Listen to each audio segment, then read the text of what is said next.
మార్గళి నెల భక్తి పరిమళం వెదజల్లే ఉదయం ఆండాళ్ అమ్మవారి తిరుప్పావేలో ఈరోజు మనం తెలుసుకోబోతున్నాం 21వ పాసురం యొక్క లోతైన భావాన్ని. ఇది కేవలం పాసురం కాదు, భగవంతుడి దయను పొందే మార్గదర్శకం. ఈ పాసురంలో ఆండాళ్ అమ్మవారు గోపికల తరపున శ్రీకృష్ణుడిని వేడుకుంటారు.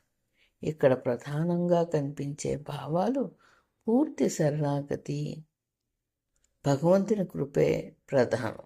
భక్తి అంటే హక్కులు కాదు, వినయం. ప్రభువు రక్షకుడు.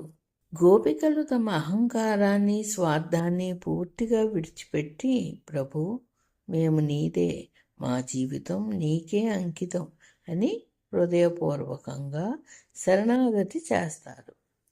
మనము భగవంతుని పొందాలంటే నేను అనే భావాన్ని విడిచిపెట్టాలి. భగవంతుని కృపే ప్రధానం. ఈ పాసురంలో గోపికలు తమ తపస్సును గొప్పగా చెప్పుకోవు. తాము చేసిన వ్రతం వల్ల కాదు, కృష్ణుడి కృప వల్లే మోక్షం లభిస్తుందని నమ్ముతారు. సందేశం ఏంటంటే, మన ప్రయత్నం అవసరమే కానీ ఫలితం ఇచ్చే దేవుని అనుగ్రహమే. భక్తి అంటే హక్కులు కాదు, వినయం. గోపికలు ఏమీ అడగరు, ఆదేశాలు ఇవ్వరు, వినయంతో వేడుకుంటారు. దీని సందేశం, నిజమైన భక్తి అంటే డిమాండ్లు కాదు, వినయం, విశ్వాసం.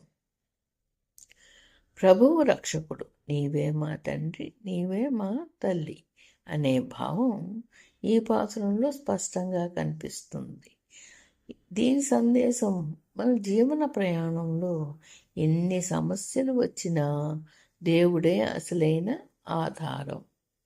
ఈ పాసురం మనకు చివరగా చెప్పేది ఏమిటంటే, అహంకారం తగ్గించుకోండి, భగవంతుడిపై పూర్తి నమ్మకం పెట్టుకోండి, ఫలితాల గురించి ఆందోళన చెందకండి, మీ కర్తవ్యం చేయండి, మిగతా బాధ్యత దేవుడిది. ఇదే 21వ పాసురం యొక్క అసలైన మంత్రం.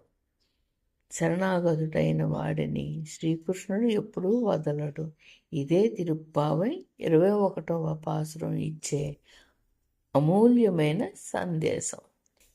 ఈ వీడియో మీ హృదయాన్ని తాకితే లైక్ చేయండి, భక్తులతో షేర్ చేయండి. ఇలాంటి తిరుప్పావై పాసురాల కోసం ఛానల్ను సబ్స్క్రైబ్ చేయండి.